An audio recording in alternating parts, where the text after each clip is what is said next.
नमस्कार, म गायत्री कुवर। राष्ट्रियताको पहरेदारी, जनाधिकारको पक्षमा खबरदारी। न्युज नेपाल टेलिभिजनको प्रस्तुति गण्डकी एक्सप्रेसमा यहाँलाई स्वागत छ। पोखरा प्रसारण केन्द्रको प्रस्तुति गण्डकी एक्सप्रेस सुरु गरौँ आजको समाचारका हेडलाइन्सबाट।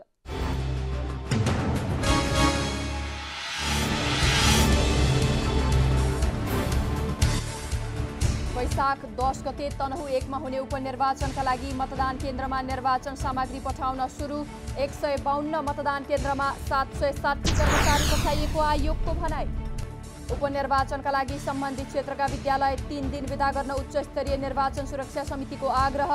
मतदान स्थल तथा केन्द्रका लागि सार्वजनिक विद्यालय र भवनहरू प्रयोग गर्न अनुरोध। जाइकाबाट प्राप्त हुने सहयोग सम्बन्धी सम्झौता गर्न पोखरा महानगरपालिका प्रमुख जापान प्रस्थान। महानगरपालिकामा व्यवस्थित ढल निकासा तथा फोहोर पानी प्रशोधन केन्द्रबारे सम्झौता हुने। पोखराका खोला खोल्सी र नदीमा पानीको सतह घट्दा खानेपानीको आपूर्ति प्रभावित। अनावश्यक पानी खर्च नगर्न सेवाग्राहीलाई आग्रह। र ट्रेकिङमा जाने पर्यटकका लागि व्यक्तिगत दुर्घटना बिमा गर्न गण्डकी प्रदेश सरकारको व्यवस्था। 10 लाख रुपैयाँ बराबरको बिमा गर्नुपर्ने।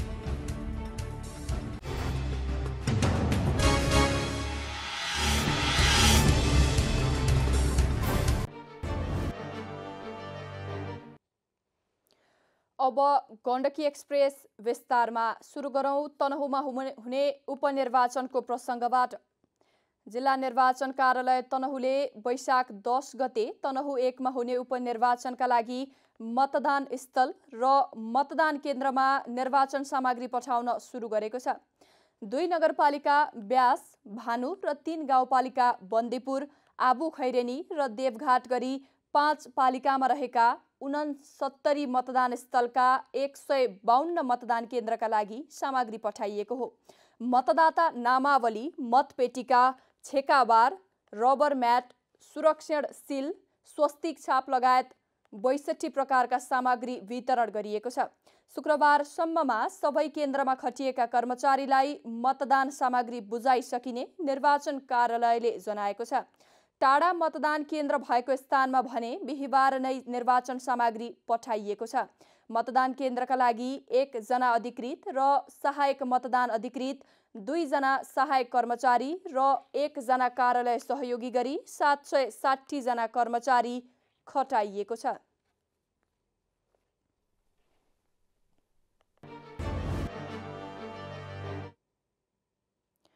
उच्च स्तरीय निर्वाचन सुरक्षा समितिले वैशाख 10 गते हुने प्रतिनिधि सभा सदस्यको उपनिर्वाचन क्षेत्रमा रहेका विद्यालयमा 3 दिन सार्वजनिक बिदा दिन सरकारलाई अनुरोध गर्ने निर्णय गरेको छ।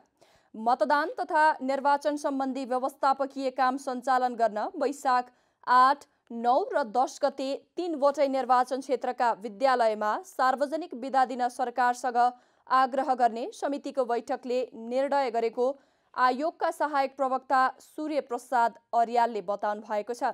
12 निर्वाचन क्षेत्र नम्बर 2, चितवन निर्वाचन क्षेत्र नम्बर 2 र तनहु निर्वाचन क्षेत्र नम्बर 1 मा उपनिर्वाचन हुँदैछ।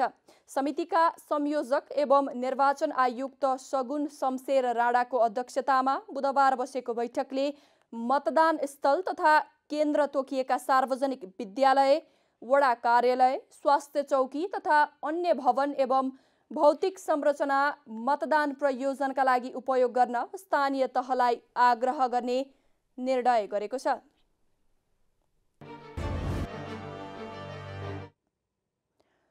पोखरा महानगरपालिकाका प्रमुख धनराज आचार्य जाइकाबाट प्राप्त हुने सहयोग सम्बन्धी सम्झौता गर्न जापानका लागि प्रस्थान गर्नुभएको छ।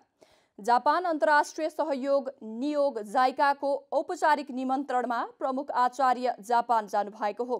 जाइकाको सहयोगमा पोखरा महानगरपालिकाभित्र व्यवस्थित ढल निकास तथा फोहोर पानी प्रशोधन केन्द्र स्थापनाको सम्भाव्यता अध्ययन सम्पन्न भई डिपिआर समेत तयार भइसकेकाले परियोजना सञ्चालनका सम्बन्धमा सम्झौता गर्न प्रमुख आचार्य जापान जान लाग्नु भएको हो। प्रमुख आचार्यको नेतृत्वमा जापान जान लागेको 7 सदस्यीय टोलीमा 3 जना इन्जिनियर सहित खानेपानी तथा ढल निकास विभागका उपमहानिर्देशक रामकुमार श्रेष्ठ र खानेपानी मन्त्रालयका सहसचिव मैना श्रेष्ठ समेत हुनुहुन्छ। जापान भ्रमणका क्रममा उहाँले कोलपाटनमा निर्माण गरिएको पानी ट्याङ्कीको विषय समेत टुङ्गोमा पुग्ने विश्वास व्यक्त गर्नुभएको छ। हाल यो ट्याङ्की हटाउन मात्रै पनि 43 करोड रुपैयाँ लाग्ने बताइएको छ। यसका सम्बन्धमा समेत जापानको सम्बन्धित निकायसँग छलफल गर्ने उहाँले बताउनु भएको छ।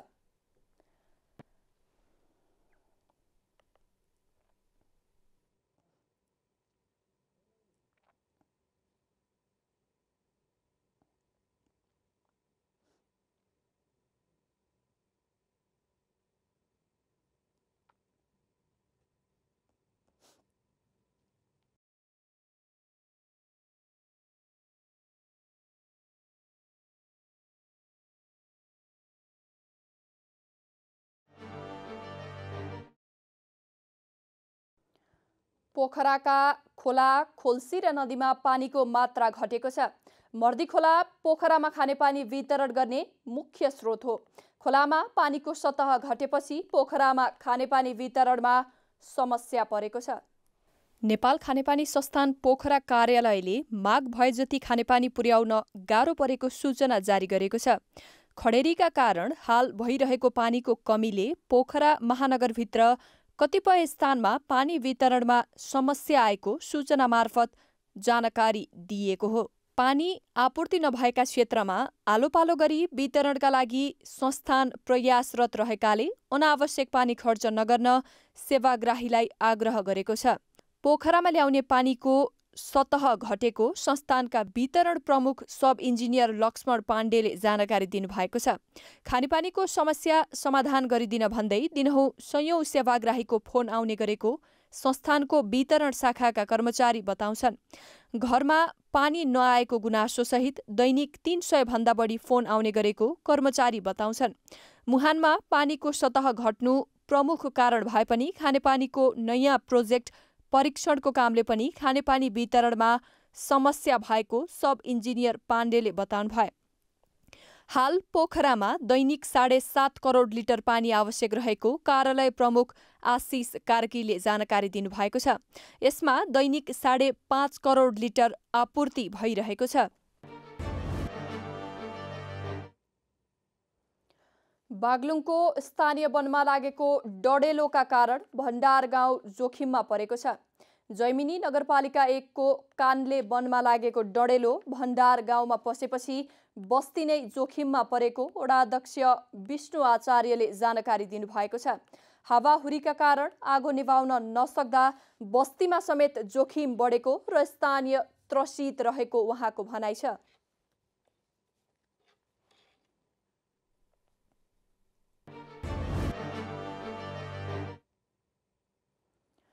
नयाँ शैक्षिक सत्रको पढाइ सुरु भएकै दिन पाठ्य पुस्तक हातमा पाएपछि म्याग्दीका विद्यार्थी खुसीले फुरुङ्ग भएका छन्। विगतका वर्षमा लामो समयसम्म पनि विद्यार्थीका हातमा पाठ्य पुस्तक पुग्दैनथ्यो। समयमै पाठ्य पुस्तक वितरण भएपछि शैक्षिक गुणस्तर वृद्धि हुने विश्वास गरिएको छ। विगतका वर्षमा पुस्तक अभावमा पढाइ समेत प्रभावित हुने गरेकोमा यस वर्ष समयमै पुस्तक पाएपछि पठन पाठन पनि सहज हुने विश्वास गरिएको छ। यस वर्ष सामुदायिक विद्यालयका 1 देखि कक्षा 10 सम्म अध्ययनरत विद्यार्थीलाई आवश्यक पर्ने पाठ्य पुस्तक विद्यालयमा पुगिसकेका छन्। म्याग्दी जिल्लाको दुर्गम धवलागिरी गाउँपालिकाका सबै विद्यालयमा पाठ्य पुस्तक पुगिसकेको र वितरण भइरहेको पालिकाका शिक्षा अधिकृत खेमराज सुवेदीले बताउनु भएको छ।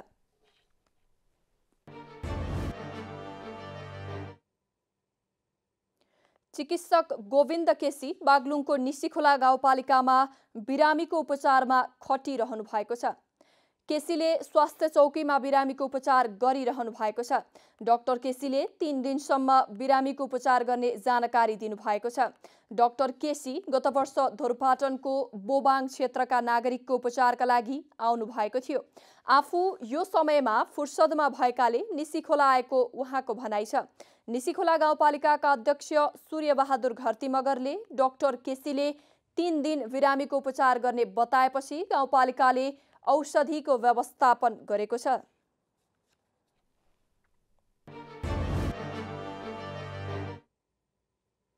जागृति बाल तथा युवा सरोकार नेपाल किशोरी समूहले गण्डकी प्रदेशका आन्तरिक मामिला तथा कानुन मन्त्री एवं गण्डकी प्रदेश सरकारका प्रवक्ता रोशन बहादुर गाहा थापा मगरलाई ध्यानाकर्षण पत्र बुझाएको छ। पोखरामा सम्पन्न 3 दिने सामाजिक तथा व्यावहारिक परिवर्तन तथा नेतृत्व विकास कार्यक्रमको समापन समारोहबीच महिला तथा बालबालिकाको संरक्षण र अधिकार कार्यान्वयन गर्नुपर्ने 17 बुँदे मागसहित समूहले ध्यानाकर्षण पत्र बुझाएको हो। बालबालिका सशक्तिकरणको अभियानमा रहेका किशोरीहरूको समूहको ध्यानाकर्षण पत्र बुझ्दै कानुन मन्त्री गाहा मगरले आफ्नो तर्फबाट माग सम्बोधन गर्न सक्दो प्रयास गर्ने बताउनु भएको छ। उहाँले बालबालिका तथा युवा राष्ट्रिय गौरव रहेको बताउँदै मन्त्री गाहा मगरले किशोरीलाई सशक्तिकरण गर्न बाल मैत्री, पोषण मैत्री, युवा मैत्री तथा कानुनले व्यवस्था गरेको बाल अधिकारको संरक्षण गर्न आफू सधैँ लाग्ने बताउनु भएको छ।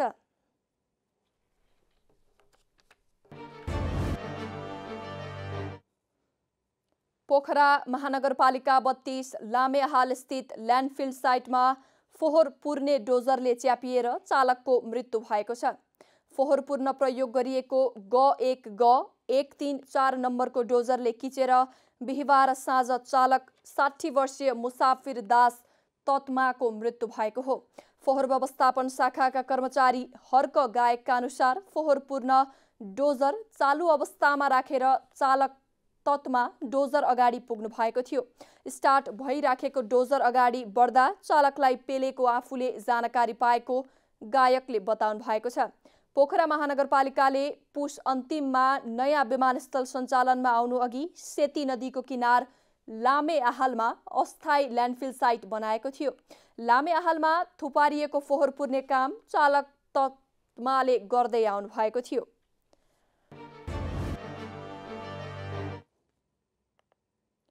महालेखा परीक्षकको कार्यालयले हालै सार्वजनिक गरेको 60औं प्रतिवेदनमा बागलुङ जिल्लाको गलकोट नगरपालिकामा सबैभन्दा कम रकम बेरुजु देखिएको छ।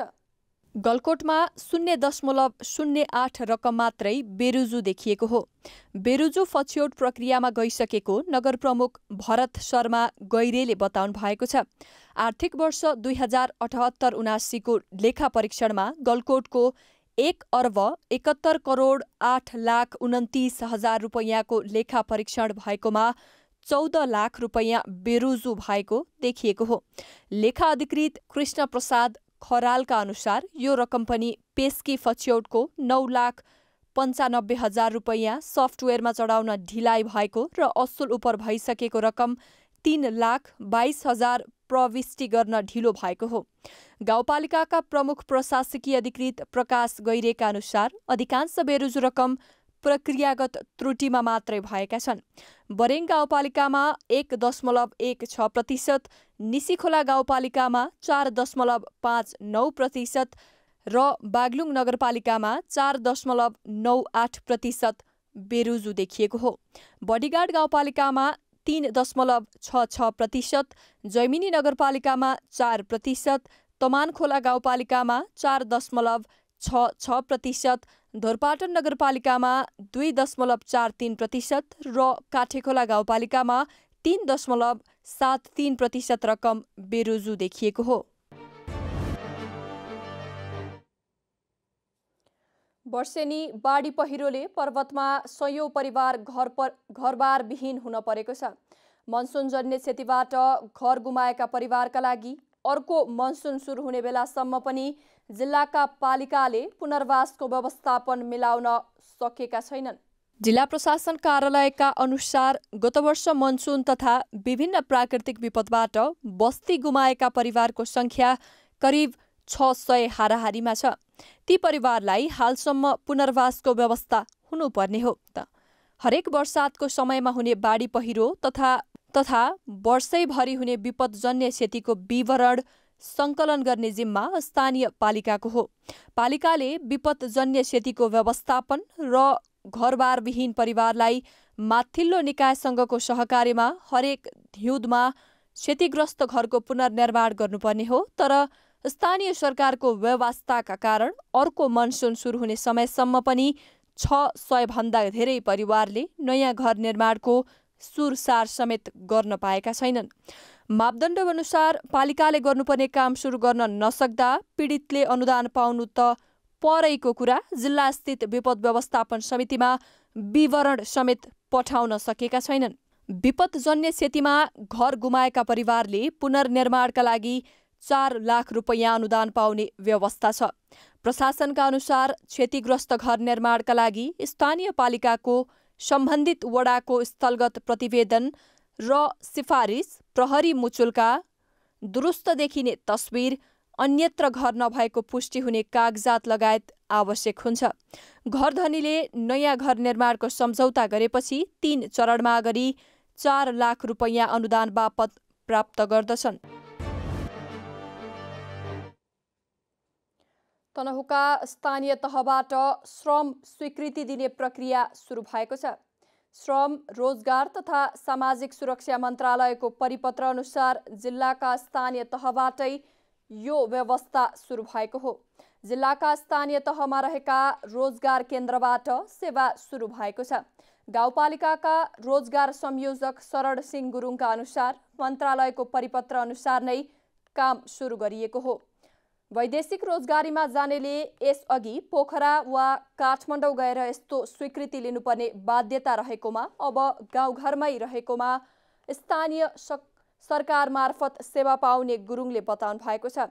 वैदेशिक रोजगारीलाई थप व्यवस्थित, सुरक्षित, भरपर्दो र पारदर्शी बनाउने साथै सेवाग्राहीलाई स्थानीय तहबाटै सेवा दिने मन्त्रालयको अनुमति पश्चात वैदेशिक रोजगारीमा संलग्न हुने व्यक्तिले व्यक्तिगत र पुनः श्रम स्वीकृतिका लागि रोजगार केन्द्रमा सम्पर्क गर्न सकिने प्रमुख प्रशासकीय अधिकृत विष्णु प्रसाद शर्माले जानकारी दिनुभएको छ।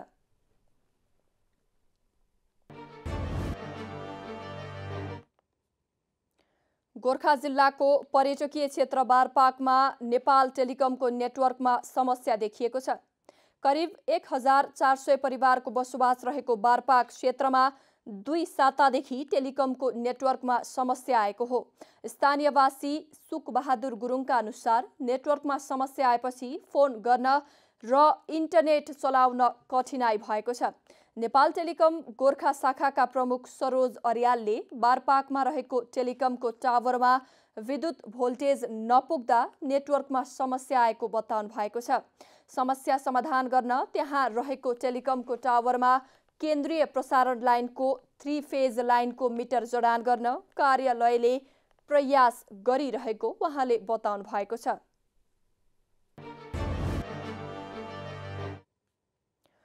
गण्डकी प्रदेश सरकारले ट्राभल वा ट्रेकिङमा जाने पर्यटकका लागि व्यक्तिगत दुर्घटना बिमा सम्बन्धी व्यवस्था गरेको छ।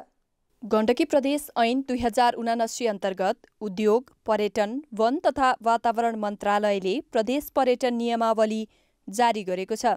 गत चैत 30 गते प्रकाशित राजपत्रमा 10 लाख रुपैयाँ बराबरको बिमा गर्नुपर्ने उल्लेख छ। पर्यटकले ट्राभल वा ट्रेकिङका लागि प्रस्थान गर्नुअघि आफ्नो साथमा जाने कामदारको नाइके तथा कामदारलाई ट्राभल वा ट्रेकिङ एजेन्सीको अभियान समाप्त गरी नफर्केसम्मका लागि नेपालभित्र स्थापित बिमा कम्पनीबाट 10 लाखमा नघट्ने गरी दुर्घटना बिमा गराउनुपर्नेछ। गण्डकीले जारी गरेको नियमावलीले पर्यटकले नै बिमा गरिदिनुपर्ने व्यवस्था थपेको छ। ट्राभल वा ट्रेकिङमा जाँदा हुन सक्ने सम्भावित जोखिमलाई ध्यानमा राखी बिमाको व्यवस्था राखिएको छ। उपनियम 2 मा ट्राभल वा ट्रेकिङमा जाँदा बिमा गरिएको व्यक्तिको दुर्घटनामा परि अङ्ग भङ्ग वा मृत्यु भएमा इच्छाएको व्यक्ति र सो व्यक्ति पनि नभए हकवालालाई बिमा रकम दिनुपर्ने उल्लेख छ। मृतकले इच्छाएको व्यक्तिलाई बिमा बापतको रकम उपलब्ध गराउने काम पर्यटक र ट्राभल वा ट्रेकिङका लागि इजाजत पत्र प्राप्त व्यक्तिको हुने उल्लेख गरिएको छ। शुक्रबार नेपाली बजारमा सुनको मूल्य बढेको छ भने चाँदीको मूल्य स्थिर रहेको छ। अघिल्लो कारोबार दिन अर्थात् बिहिबार प्रतितोला 500 रुपैयाँ घटेको सुनको भाउ शुक्रबार प्रतितोला 400 रुपैयाँले बढेको हो। नेपाल सुन चाँदी व्यवसायी महासङ्घका अनुसार शुक्रबार छापावाल सुन प्रति तोला 1,10,200 रुपैयाँ र तेजाबी सुन प्रति तोला 1,09,650 रुपैयाँमा कारोबार भइरहेको छ। त्यसैगरी शुक्रबार चाँदीको मूल्य भने स्थिर रहेको छ। चाँदी प्रति तोला 1,445 रुपैयाँमा कारोबार भइरहेको छ।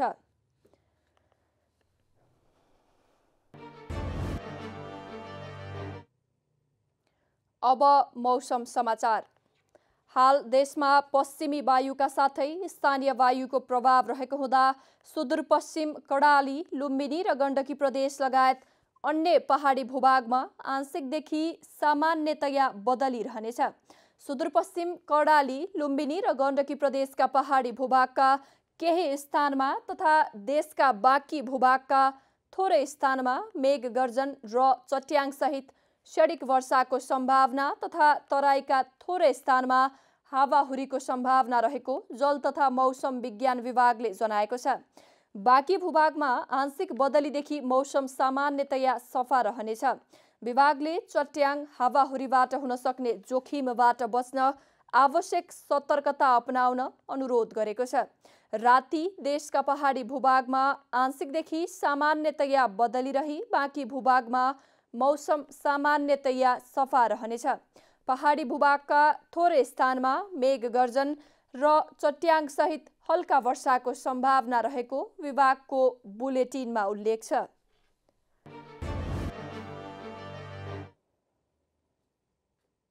मौसम खबरसँगै हामी गण्डकी एक्सप्रेसको अन्त्यमा आइपुगेका छौँ। जाँदा जाँदै हेडलाइन्स न्युज पुनः एकपटक।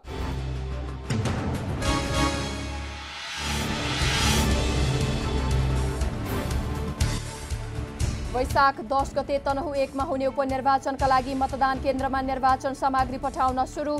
152 मतदान केन्द्रमा 760 कर्मचारी पठाइएको आयोगको भनाई। उपनिर्वाचनका लागि सम्बन्धित क्षेत्रका विद्यालय 3 दिन विदा गर्न उच्च स्तरीय निर्वाचन सुरक्षा समितिको आग्रह। मतदान स्थल तथा केन्द्रका लागि सार्वजनिक विद्यालय र भवनहरू प्रयोग गर्न अनुरोध। जाइकाबाट प्राप्त हुने सहयोग सम्बन्धी सम्झौता गर्न पोखरा महानगरपालिका प्रमुख जापान प्रस्थान। महानगरपालिकामा व्यवस्थित ढल निकास तथा फोहोर पानीको शोधन केन्द्रबारे सम्झौता हुने। पोखराका खोला, खोल्सी र नदीमा पानीको सतह घट्दा खानेपानीको आपूर्ति प्रभावित। अनावश्यक पानी खर्च नगर्न सेवाग्राहीलाई आग्रह। र ट्रेकिङमा जाने पर्यटकका लागि व्यक्तिगत दुर्घटना बिमा गर्न गण्डकी प्रदेश सरकारको व्यवस्था। 10 लाख रुपैयाँ बराबरको बिमा गर्नुपर्ने।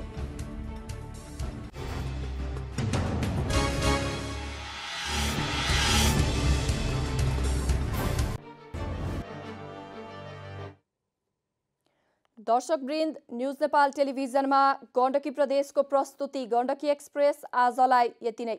हाम्रा प्रसारणहरू युट्युब, ट्विटर, फेसबुक र इन्स्टाग्राममा समेत हेर्न सक्नुहुनेछ। राष्ट्रियताको पहरेदारी, जनाधिकारको पक्षमा खबरदारी हेर्दै रहनुहोला न्युज नेपाल टेलिभिजन। नमस्कार।